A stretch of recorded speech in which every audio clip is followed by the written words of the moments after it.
All right, good evening, everyone. Thank you for joining us for our stakeholder focus group meeting. We're just going to give it a couple minutes for a few more people to join, and then we'll get started.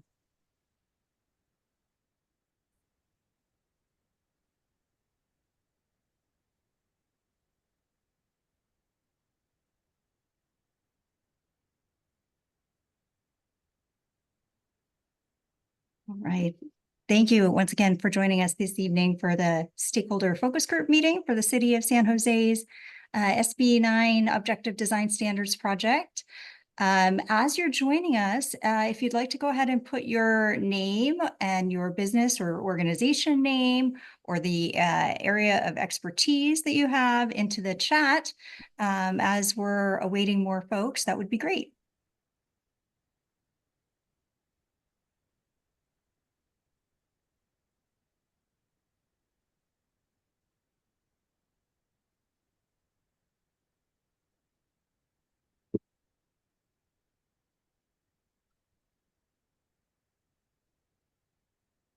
All right, I see a few more folks trickling in. I'll just give it one more minute here.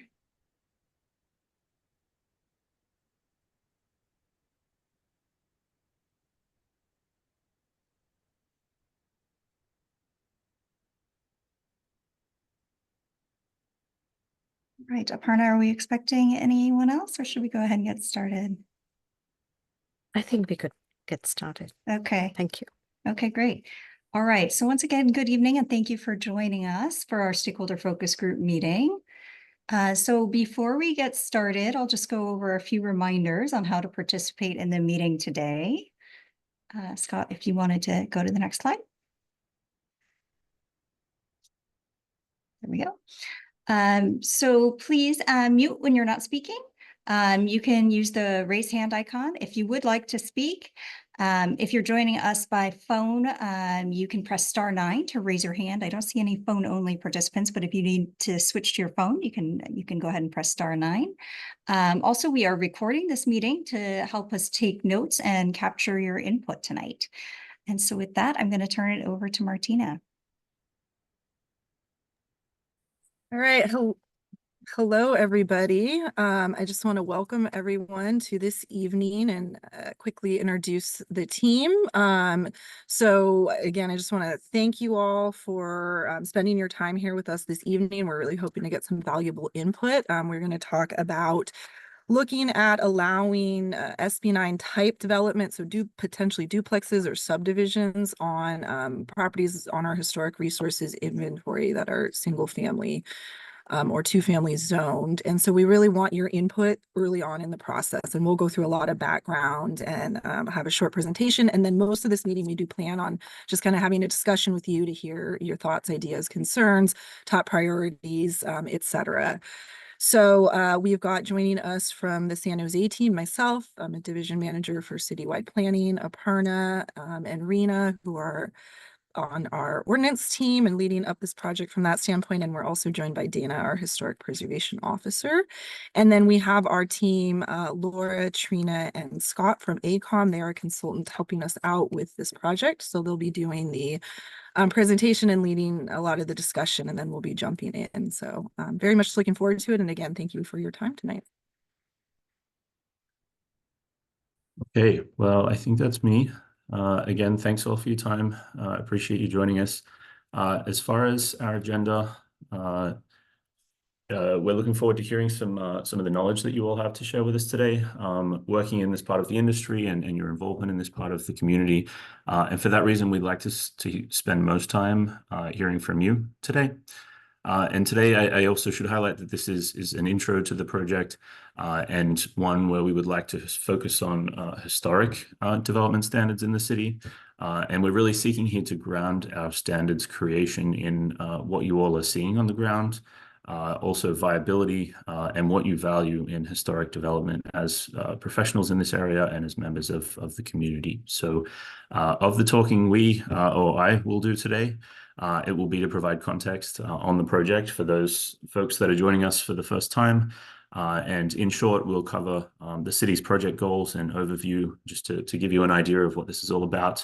a quick Senate Bill 9 overview for anyone that doesn't have that background already. Existing San Jose SB 9 regulations we'll provide a quick summary of, and then tell you a bit about the project timeline and how you can continue to be involved. So moving on from housekeeping now, we need to give some context to the project, which should take about 10 minutes before we get into discussion.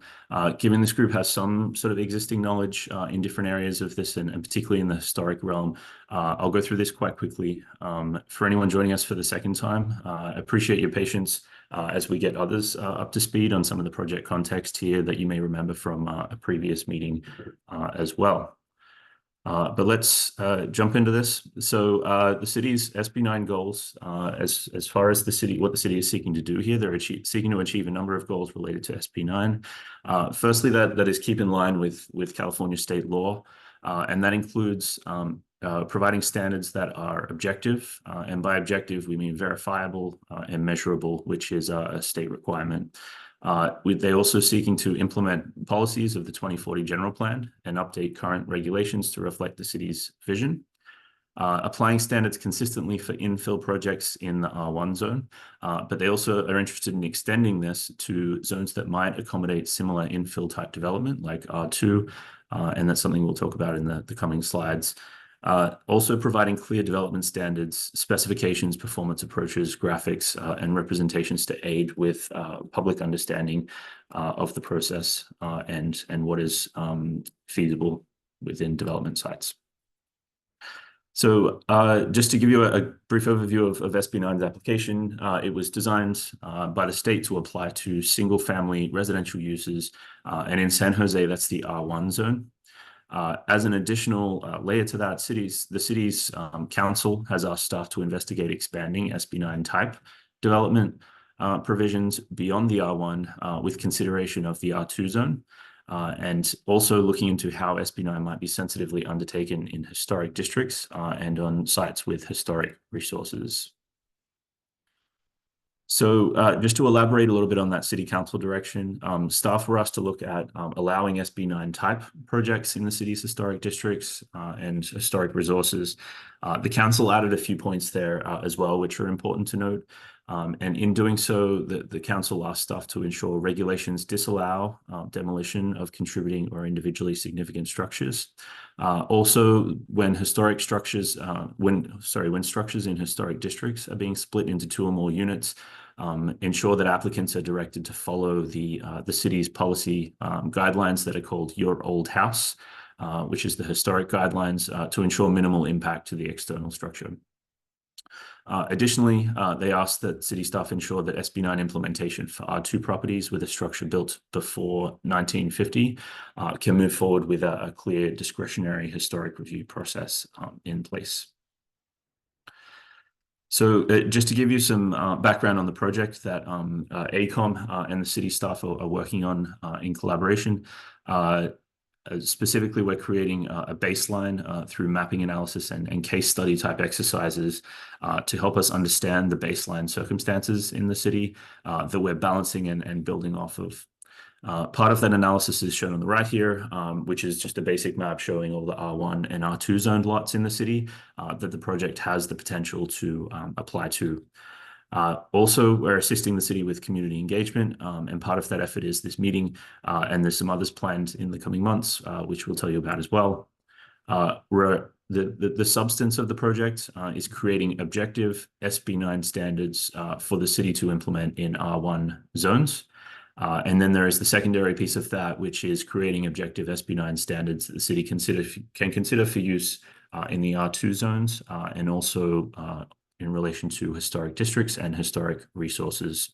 So once we have sort of worked with the city on that piece of the project, the city will then take the project forward through their process of refinement and adoption into the code. So as far as some backgrounds, the motivations for SB 9, I won't go into a huge amount of depth here, but some top lines for you that are important to understand as far as this bill is concerned, is what the state was seeking to do with it, is apply provisions of the bill to single family zones. The bill aims to increase housing stock in these areas via duplexes or subdivision type mechanisms that previously weren't allowed in single-family zones. And through requiring objectivity in the process, SB9 also seeks to provide greater clarity for this type of development and streamlining the permitting process, and also greater understanding for stakeholders that may not necessarily be developers, but also neighbors and things, just to understand what exactly can be built on different properties.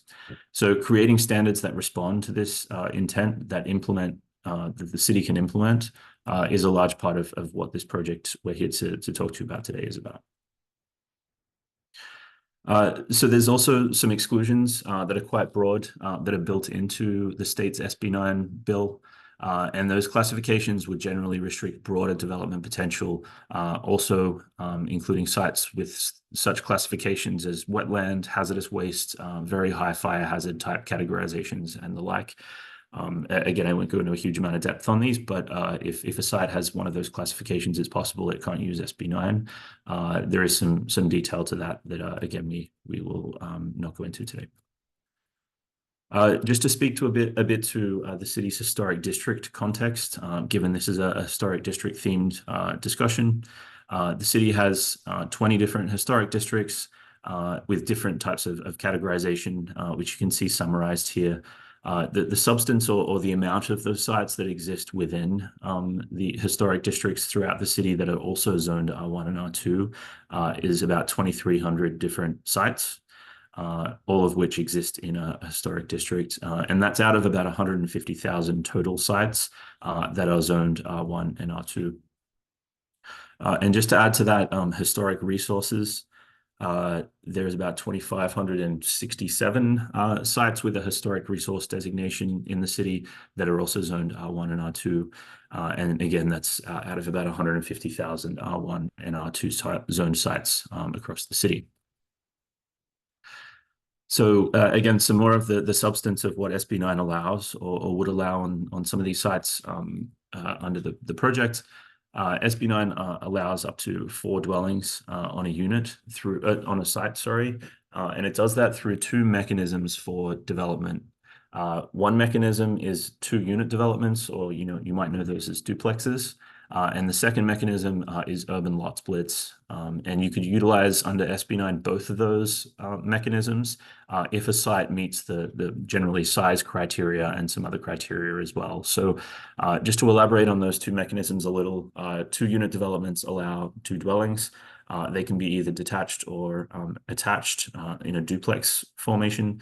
And potentially you could also add 2 additional ADUs to that for up to 4 dwellings on the lot. And an example of one potential arrangement of this is shown on the right. The second mechanism, lot splits, allows lots of a certain size to be split into 2 lots. Each new lot may then make use of 2-unit development allowance, as well as 2 ADUs if the criteria can be met. So each new lot could accommodate up to 4 units, and an example of that is shown, one arrangement of that is shown on the left here on this slide. So just to talk a little bit about the limitations, particularly with the lot splits mechanism that SB9 allows. Those include that a new lot may not be less than 40% of the size of the lot, the other lot that was created. Lots may not be less than 1,200 square feet in area. In the instance of a lot split, the owner must live there on one of the lots for 3 years. And access utilities, and utilities must also be considered. So the city, in response to SB9, created an SB9 ordinance in 2022, and they included some standards that currently regulate insofar as lot splits, access arrangements, and some frontage requirements. And as far as dwelling units and duplexes, there's some height regulations, cumulative floor area, and frontage regulations as well. So here's some of the detail of the city's existing standards, and just to call out some examples here, frontage requirements are seeking to allow access to split lots. Thinner lots are required to have a 12 to 15-foot corridor to the street to make sure that residents of that rear new lot actually have access to the public way. There's some front setback requirements, and building height is limited to 2 stories or 30 feet. So just to talk quickly about the existing historic guidelines the city has. The city has this existing guideline document that was that the project will be taking a look at as well. And it's applied in conjunction with the historic ordinance within the city's code. The guide aims to educate and provide suggestions for how development might be undertaken on historic sites in historic areas, and to inform the discretionary process that development must follow to be permitted. And given you all have some sort of historic background within the city, I'm sure you're all aware of this document. So I just want to fill you in a little bit of the timeline here as far as where the project is. You're currently part of the initial stakeholder outreach that we've planned for the project. Coming in the next month or so, we plan to have a community meeting as well. We then plan to work on the draft standards and create some materials before holding a second workshop that we can take back to a second community meeting after that. And then we'll be making refinements to the standards based on feedback we've received, and the city will work through an adoption process. So I hope I didn't get through that too quickly for anyone, but in the instance I did, just wanted to pause here in case you had any questions on the content we've just presented before we get into any of the questions and discussion. Can I just clarify something? Just to reiterate that this is going above and beyond kind of what SB 9 requires. So that does give the city a lot more discretion on what standards we want to adopt. So we're not bound by, you know, the SB 9 law strictly here. So I just want to kind of frame the conversation that way, that don't feel like we have to apply all of the SB 9 standards exactly on this and then do other things. We have some leeway here. So that's really what we want to kind of discuss here. So I did just want to clarify that this isn't technically SB 9. This is SB 9 type projects that we're using our own powers as a city to allow. I do have a question. Judy, please. With regard to subdivision, could you clarify if we're looking at lots that or parcels that are extremely large, like a 1 acre parcel that currently has a single family home on it, can you elaborate how these guidelines, you know, could that homeowner divide into many smaller parcels, or is it still just dividing once? So city staff, do you want me to take this? Yeah, Or do you no, want to take it? I mean, if you want to take it, I can answer. You know, again, we do want to kind of frame this sort of around SB 9 type development, right? And SB 9 would only allow someone to subdivide once.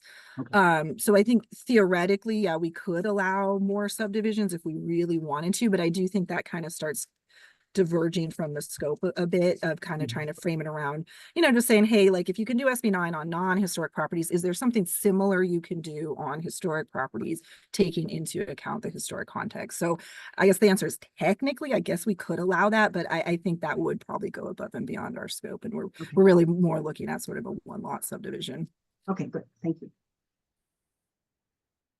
Okay, thanks both. Any other questions on presentation content before we move on to questions and discussion? Okay, not seeing any hands. Let me go to the next slide here.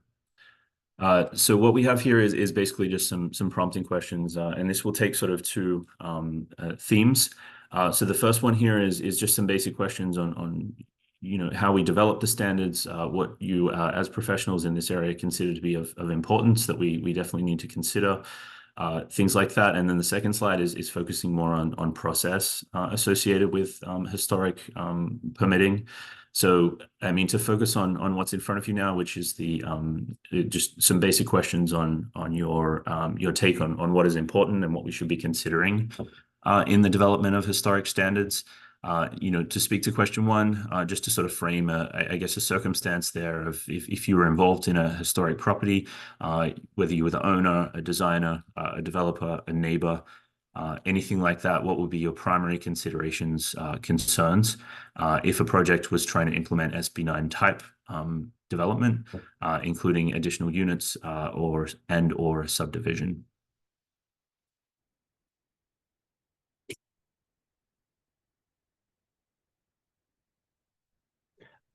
I'll start. I guess one of the things would be looking at the context, look at the DPR forms, et cetera, and any division, look at the overall totality of what gave it the historic designation, because obviously in some of the conservation areas or the historic districts, any work on the entire lot might, in theory, trigger a single family home permit. So something where you're not just taking the structure as the consideration, but you're looking at, is there enough of the historic context on the site that reducing that would negatively impact the resource? Great I would point. Thanks. agree. And in historic districts, massing scale, that kind of consideration for the, appropriate additional construction within a historic district is important, as well as setbacks. And so much about a historic district is what you can see from the public right of way. So potentially prioritizing the street facades of contributing properties, while there could be some flexibility in the rear of properties. And if there are non-contributing properties where this will occur within the district, then it's more about the massing, the setback, kind of aligning those general concepts with contributors. So I see, Lance, you've got your hand raised, but first I just wanted to go to Dana, which I think maybe you had some response to either of the points made there, Dana.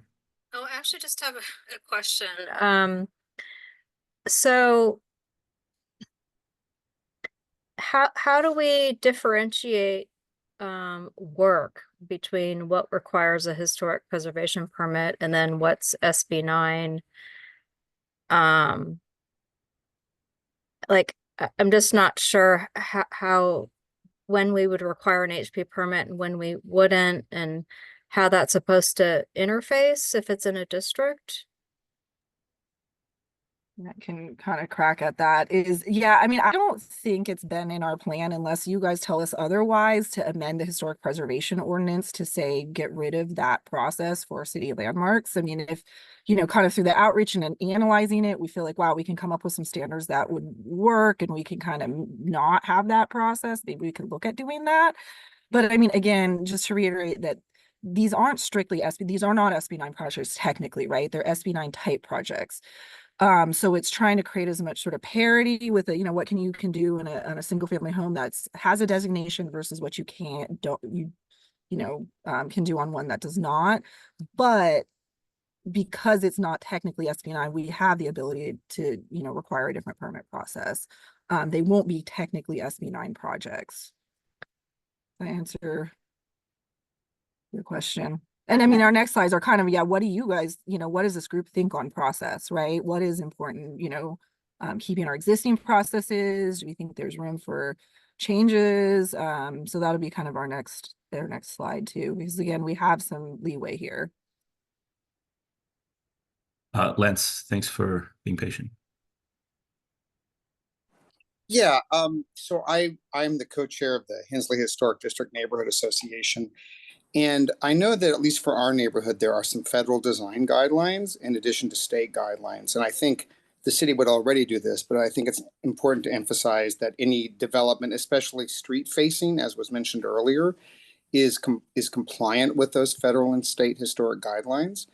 And then also with regards to contributing structures, I think the design issues are more important, building an ADU with a contributing structure already on the lot than one that's not a contributing structure. So those would be the things I would most be concerned about in our neighborhood, is to see stuff that's sort of consistent with the overall theme of the neighborhood.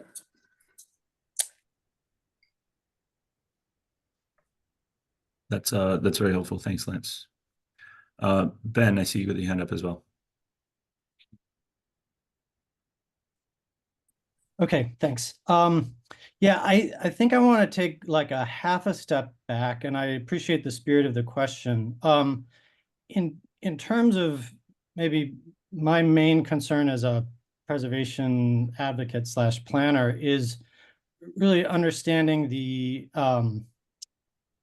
how you telegraph the intent of this to property owners that have HRI listed properties. We're concerned that this would inadvertently become a tear down incentive. Older existing buildings are usually not in the perfect spot on a lot to subdivide cleanly around. And if the intent is that is out of bounds, I think that needs to be really clear. And then how do you do that? Like, what are the rules, because they're not city landmarks? How do you disincentivize or disallow significant tear down through a lot subdivision on let's say a parcel that's not in a historic district, but is on the HRI? And that sort of leads to my second overarching observation is, are we treating anything on the historic resources inventory equally? There are concerns about properties within districts in terms of design context that may not apply to a standalone HRI listed property. And in how you're thinking about this, are you thinking about those in the same way or differently?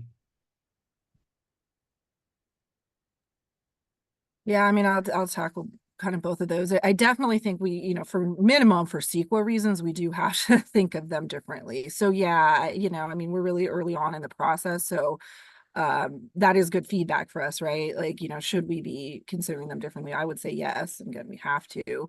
But do I have answers exactly how? No. I mean, that's what we're going to try to come up with standards around that, right? And then, yeah, the subdivision question is an interesting one to me. And I'm again, kind of really interested in input here, because I think I know what you're sort of getting at is, does it make sense to allow subdivisions if 99% of the time, by definition, the subdivision is going to require a tear down? Like, doesn't even make sense to allow those. I mean, I think those are the things that the questions we're trying to answer here, right? Because, I hear you on, we don't want to create standards that by effect incentivize tear downs. It's really kind of looking at our historic lots, our historic context, and say, does the standard make sense? Or is the standard inherently going to end up being kind of problematic because it's going to be too challenging for people to meet without significantly altering the building in a negative way? So, those are all things we're trying to figure out as part of this project. And again, any input now or later on any of those thoughts, we definitely are very open to hearing from you all.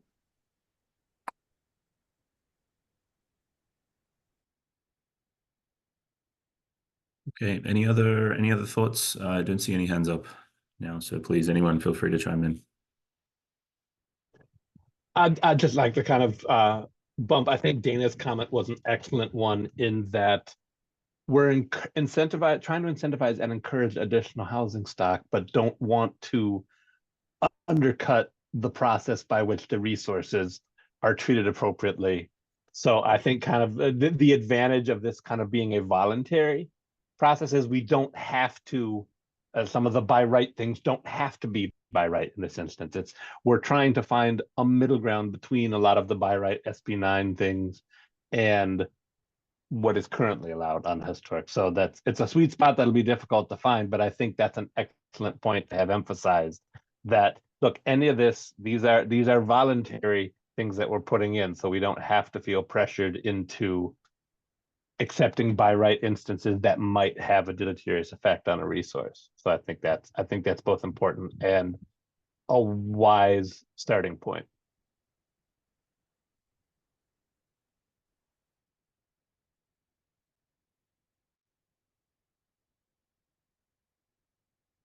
Great, thanks, Edward. Anyone else? Any other thoughts?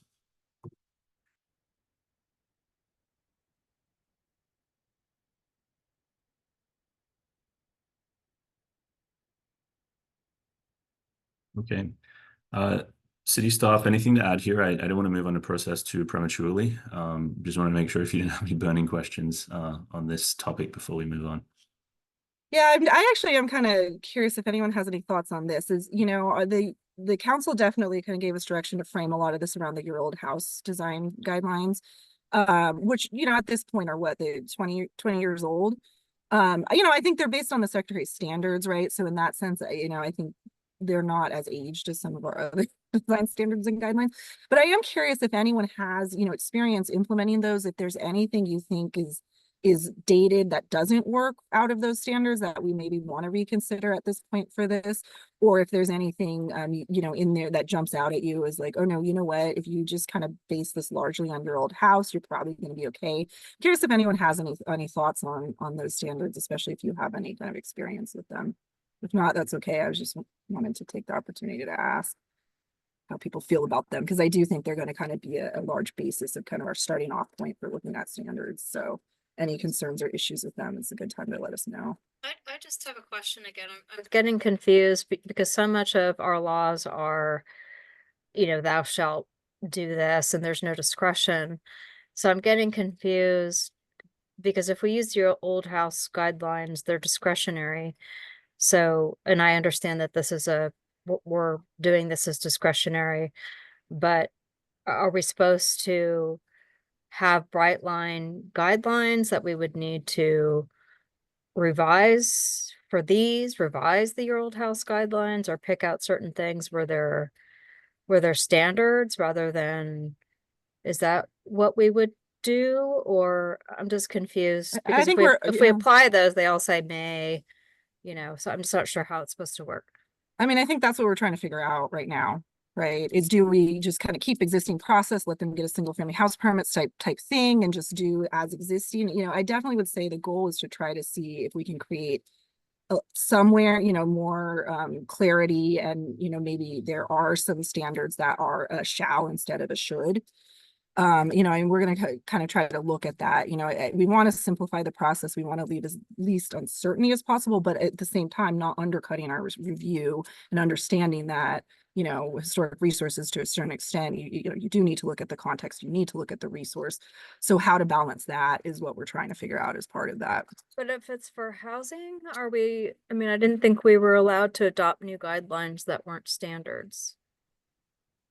Yeah, that's a good question. I So mean, well, but then the question is, how are we applying your old house right now legally, right? So Well, we're going to my have to look at understanding is that. it Yeah. only applies to new guidelines. So, you know, if we have existing guidelines, that's something different. No, we but- can't actually, it's not just new, it's actually you can't adopt or I think implement. So yeah, that's a good point. You know, we'll definitely look at that, because that could be a huge issue if we are painted into doing only objective standards. That's the problem, right? An inherent problem with this, but I don't believe so. I mean, if we're already implementing them, I think we should be able to continue to implement them for kind of a broader variety of project types. So maybe that ends up being the answer, is because we can't adopt anything new that's not discretionary, then maybe it is just like using our existing processes. Again, we haven't figured any of that out. You know, we're really just trying to get sort of the bigger picture, you know, some of those questions out there. This is things we really need to look at right now. And that is a good one. Christina. Oh, you're on mute. I didn't introduce myself earlier. I work at Page and Turnbull, and I'm in the mix here today because we're working on Eichler neighborhood objective design standards for the city of San Jose. But I've also been involved in some objective design standards for historic properties and districts in other cities. And you may have already been looking for examples, but the city of Sacramento prepared a historic district plans document a few years ago, which was a survey of their 30-something local historic districts with design guidelines. And then the city followed that up once all these housing laws were really coming into place after that, with taking the wording and converting it into standard language. So I think that's one of the earlier ones that I know of that's really tried to do that. We tried a similar methodology with the city of Oakland, where they had an old document from the 1980s with architectural styles and character information for different historic properties, and that was going to be used kind of as the basis of developing some kind of a methodology or framework. So I think, you know, if that's the approach that you're going to take with your existing design guidelines, that seems to be the way that other cities are trying to think about this too. And I've also heard of cities trying to figure out some basic architectural style or typology or kind of era of construction buckets, I guess you could say, for individual properties or the character of different historic districts, so that there may be some commonalities to objective design standards within those, and then potentially some then individual standards that tier off of what could be applied more broadly. So in terms of some kind of a structure, you may think about that as well. Very helpful. You know, cities love copying each other, so any good examples, anyone can think of, send them our way. Don't reinvent the wheel if you don't have to. Exactly. But I will say that this is, you know, people are still really trying to figure out how to do this, because the Secretary of the Interior standards is squishy and intentionally so, and it's really hard to fit that square peg into a round hole.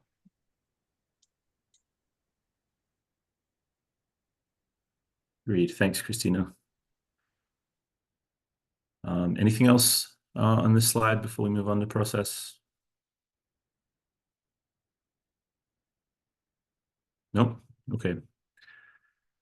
All right, let me get into the next set of questions. So as I mentioned, these are sort of questions intended to just sort of prompt any thoughts you might have or experience you might have that would be helpful to share related to the process. So I mean, in particular, do you have any suggestions for how the city might best implement a historic process if it was allowing SB9 type projects on historic properties? Is there any thoughts you have on what that historic process should look like? Any limitations we should consider, or if you've seen other effective models for historic processing that the city might learn from? And Christina, it sounds like you already gave us a little preview of your experience there, but any thoughts anyone has on any of those topics would be super helpful.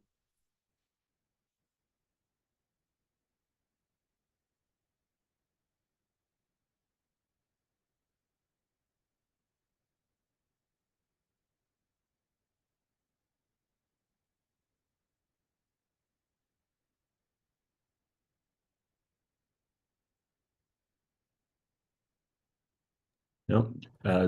City staff, any any additions to that might help prompt some people for any experience they have?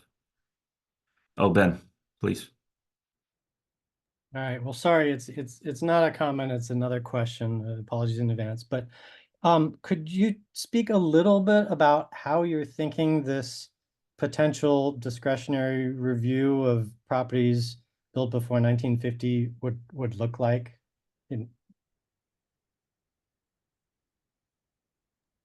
Yeah, honestly, that one is challenging, and I don't think we've gotten very far into thinking through how that would work at this point, to be completely frank with you. Because that's my biggest question. Yeah, because that's very resource intensive, right? Right.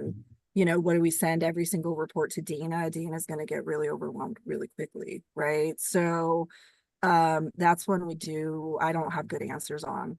And we're going to have to figure out, there may not be good answers on that one. And it may end up being like, look, that doesn't work, and we can't move forward with this for these reasons, that we can do this instead. But yeah, I mean, I think you're seeing the challenges in that, as are we. And yeah, don't have answers to that yet, honestly. Because is it requiring a DPR? Who's going to review it? We add inventory, like, yeah. It's all very challenging. I wish I had a better answer. Well, it begs the question, kind of like Ben pointed out, like if you look at the number of HPOs that Phoenix or Seattle, cities of very equivalent size, it's like it's not one, it's 3, 5, 8, 10. I mean, it's informing a challenge that has been present for years. So, but unfortunately, what the potential solution is an excellent question, and hopefully that doesn't therefore make this discretionary process weaker because we have to take something out because of manpower. It may more likely occur on the first floor on the permit center if it's something that's more likened to a ministerial type of project, even though we have discretion with our process with single family house permits and stuff. Yeah, I mean, yeah, sorry. Yeah. I was just gonna say, and we obviously try to be a cost recovery with that. I mean, I for all our processes in general with family house permits and all this, I think it would be useful for us to implement more checklists so that people are demonstrating to us how they meet whatever guidelines or standards that we have, so that we're not having to sort of figure it out ourselves and delve through, all the plans and information, but it's a little bit more clear up front because the applicant has done the work, rather than putting the onerous on staff. I mean, I kind of think council's intention with that one is like, we should look at all the properties and determine, do they have historic value or not? And if so, treat them differently. I kind of suspect that might have been their intention, but from a practical standpoint, maybe the result is actually, we just have to kind of assume they all do have some value and apply these different standards to them. I don't know. That's just something off the top of my head. I mean, might be the outcome. Well, I Because think that would be consistent with what we already do, because since we have 16 different classifications and we have identified structures currently on the inventory that we do regulate, it's it just would be the inconsistent. same Yeah. process that we already have. Yeah, just kind of assume they're all identified, what would be an identified structure and kind of apply that way. Yeah, I mean, that may be, off the top of my head, that's the best outcome I can think of right now, but yeah, more work ahead on that one. Lawrence, thanks for waiting. Yeah, so I live on an old street. All the houses are 95 years old, and so that's what I'm bringing to this place here. People are beginning to talk about adding ADUs in the back. One of the things you might want to have them be compatible with the rest of the design of the place, but can you phrase that anymore? I thought the state law made it so you had to have quantitative requirements. You could talk about the number of square feet, but you couldn't talk about a design. So how do you make it so the design is compatible? Do you say it has to be the same color as the rest of the thing or something like that? Is there any phrasing you can do on these things? And another question, I'll let you answer that one first. No, I mean, the answer is that's a really good question. I mean, that's a great question that we got to kind of figure out, right? Because, there is a level of, it's challenging to do anything discretionary under state law at this point. So. And then Yeah. some of the houses, the old estates, the farmhouses, they had carriage houses. Are they going to be, would that be something that might be lost? You might keep the old house, but tear down the carriage house and make another one next to that. I mean, do you want to try to save these outbuildings? And are there any of the outbuildings left around to save? Well, some of that would also, I'm just thinking about our ADU process, which is not discretionary. That's all entirely driven by state law, and we actually have no design review authority, and people can demolish those types of things without review. So, I guess it depends on what it was they were doing, but that's already in existence. And then the last thing is some of the old Victorians downtown over the years had been divided into pieces, and then now people are reassembling them into one big house again. I guess now you want to go the other way and now divide them into individual houses again. So is there any designs on those things, requirements that they try to preserve the interior of the house, or is it just the facade on the outside that you worry about? I mean, I'll say generally speaking, and actually the city's historic preservation ordinance that would cover like city landmarks actually explicitly excludes us from considering the interior. So I think generally speaking, we wouldn't, it's not our practice now for any historic property. And I would just go ahead and say, I don't see that being something we would kind of get into with this uniquely. Okay, so it looks like the old building on the outside, and then the inside is very So modern. it might be, yeah. Yeah. Yeah. Thanks, Lawrence. Christina, you have your hand up. Yeah, I had a response to one of Lawrence's questions about what design standards might look like. I've seen examples where there's distance and numbers and that kind of thing, dimensions, but you could also potentially include a list of options for features or materials. So it could, and that's how you can kind of get to something that would be compatible with the historic house on the property, where if you can kind of categorize the architectural style or era or something like that, you could give an, you know, options of types of windows, cladding, materials, roof, shapes or materials, that kind of thing, so that maybe there's a range of a few options, but within that, there's a level of compatibility. And if you're able to provide a range of options, then hopefully that also avoids the kind of the fear of objective design standards, which is that everything ends up looking the same based on these limited requirements. Agreed. And we've seen that in some instances as well in other cities too. So that's helpful. Judy, please. Thank you. So this might be too much in the weeds.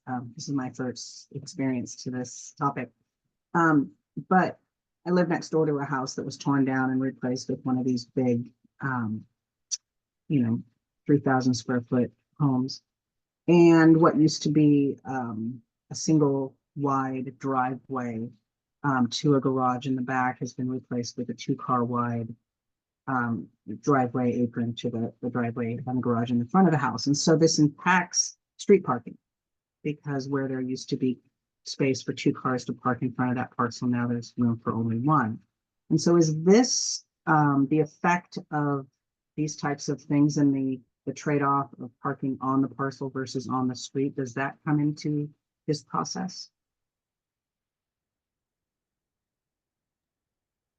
I mean, yeah, I think you just spoke really well to sort of where you know, standards might affect sort of how on-street parking works, right? Because I mean, with SB 9, for example, our driveway are sort of, well, no, you know what, technically we don't have that limitation. For the subdivision, if you had a flag lot, the back lot's got to be kind of the more narrow. But yeah, there wouldn't really be anything from preventing someone from doing, you know, kind of the double driveway. So it's a good question, right? I think that leads that, you know, kind of goes to the sort of like, are there design standards that if we adopted them would kind of inherently potentially cause issues, right? And are there ways to, you know, have standards that kind of address those? So that's a good one. We can, you know, kind of look at the driveway width and, you know, what is that worth doing to sort of, you know, character too, right? The older neighborhoods tend to have at most a 1-car driveway, and a 2-car, in my opinion, driveway does sort of tend to look a little bit more, you know, a little incongruous, right? So yeah, that's something we can definitely look at. And don't apologize for going into the weeds, Judy, Yeah. both in terms of professionally and our volunteer work. A lot of the people on this call, that is what we do, as we get into the weeds. Yeah, I'm and that's here what for we want to all the hear for weeds. you. Yeah, I always tell people I live in the weeds, okay? Like big issue, small issue, you know, we want to hear it because you know, we're just here, we're listening at this point, and then we can kind of figure out how that directs our work on this. Harry, you have your hand up. Hi. Hi. So right now for our 2 projects that goes through a site development permit and all that, we are always asked to submit a historic report. Whether the house is part of HRI or not, we still have to do the historic report. So if we can actually change the process a little bit before developing all the plans, if we can do the historic report first and have a historic reviewer look at it, then for development plans, we can actually marry the new development to the existing historic development. So I think that's one thing that the city can implement process-wise. I understand this is more a meeting for standards, but if the process works, then, you know, you can adopt that into the standards. So, because that's one thing I'm going through right now, because we develop all the plans and then submit it to the city for R2. And then we do the historic report. So if we can do that first as a part of the preliminary, then maybe the developed plans will be in line with the historic character of the house. So that's one input I thought I'd share.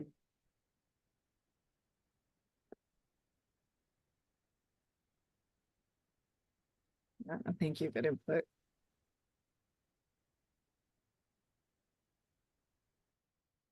I'm not sure how long ago. I think Christina, you said it was fairly recent. I know I've heard a lot the city of Sacramento talks at a lot of conferences and things about what they've done. I'm not sure how many years ago that was, but it probably would be helpful to talk to them about their implementation experience and, you know, where the good points are and where things have not really worked, so that we don't copy any, you know, mistakes where they're difficult.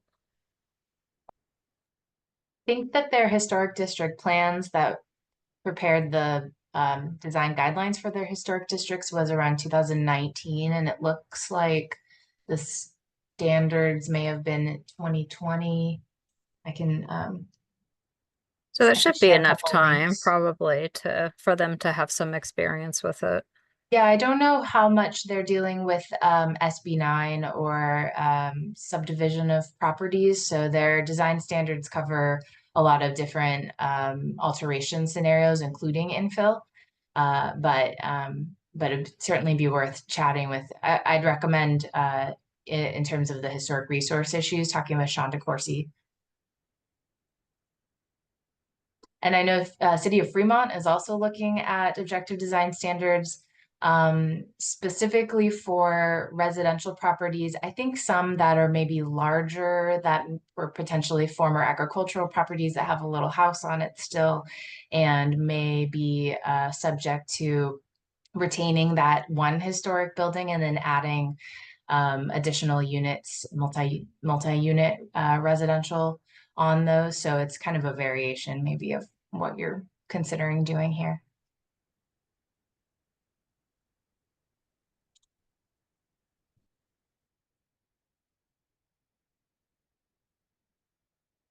Great. Thanks all. So we have a few minutes left. Anyone else have any thoughts on, I guess, either slides, questions at this point? Any input or advice you've got, we'll take it. And also, again, just feel free to reach out to us after if you think of anything separately. So, you know, this isn't your only chance to let us know your thoughts. If you think So of something and think of would tonight, this please be reach out. projects that are exempt from CEQA? So are we calling them ministerial, do you think? I mean, I think it's a challenge to do it on you know, sites that are considered resources under CEQA, right? So, yeah, we're gonna have to figure that out.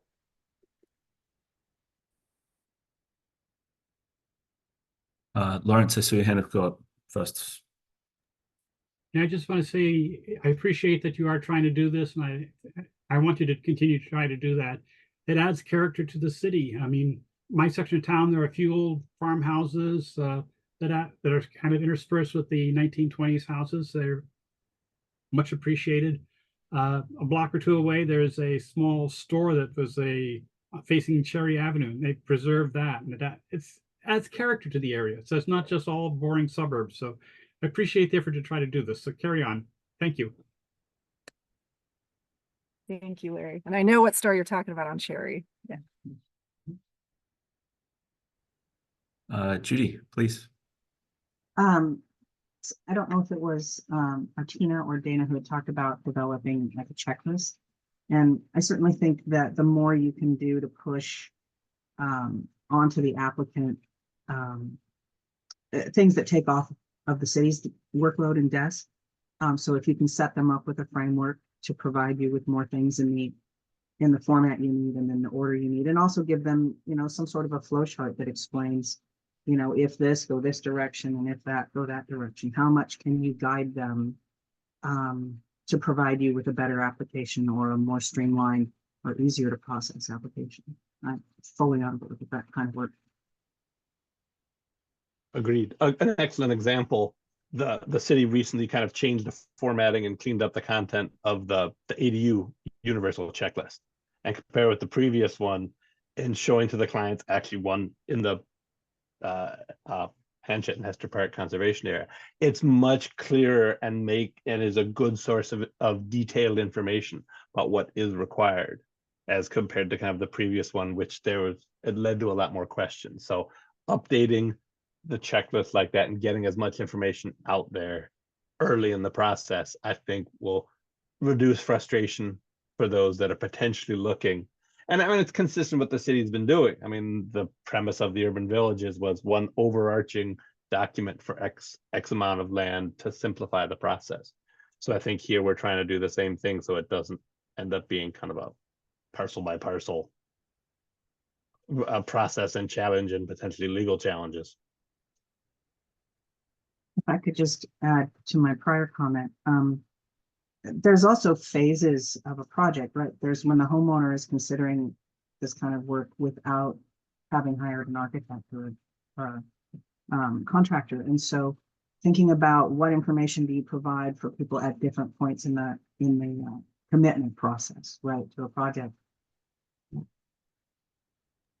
Yeah, no, I couldn't agree with that more. And I'll note, in my experience, a lot of times people just hire a designer who may not have a lot of experience with historic to do these types of projects. So yeah, I mean, we're definitely thinking kind of communication, any way we communicate it needs to kind of understand that we're not necessarily talking to, your super experienced Franklin Aggies or whatever of the world, right?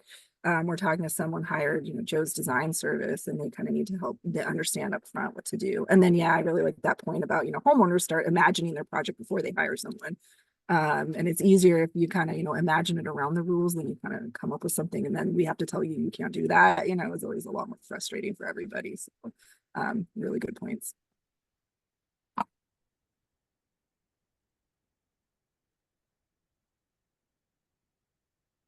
Okay, a couple minutes left. Just want to make sure no one has any other points they want to make before we close out.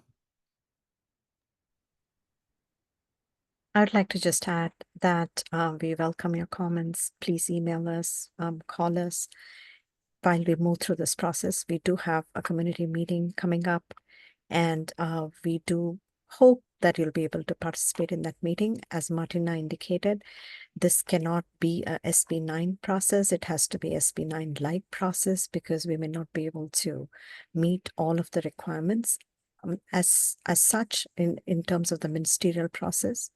But we hope to incorporate as many details and standards that we could in order to make this a successful project for historic resources. So any comment that you may have or any input on the design standards would be very helpful.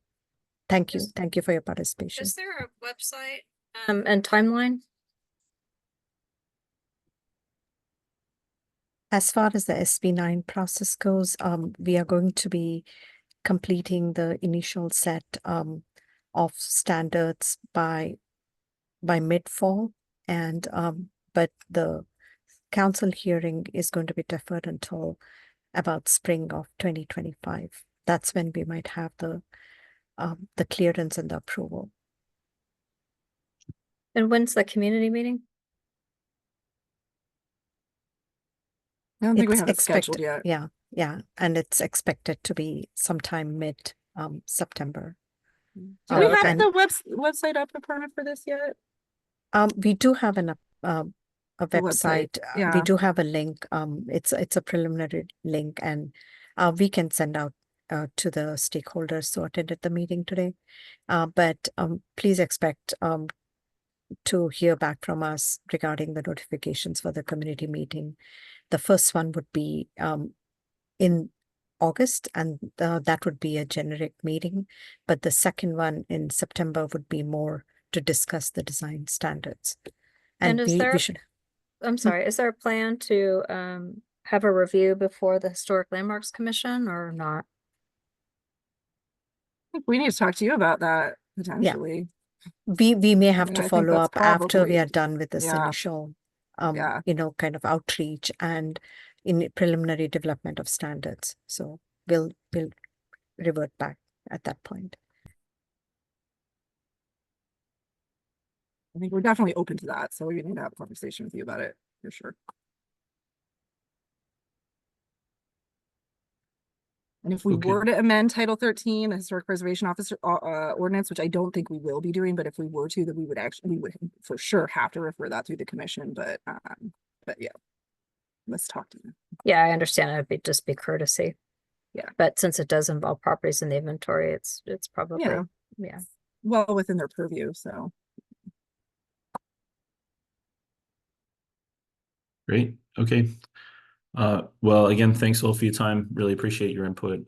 This has been super helpful as we sort of push forward to creating some standards, particularly historic themed standards and thinking about all the important aspects that are associated with that. So again, thanks for your time. And you'll hear from the city about community meetings upcoming as the project progresses.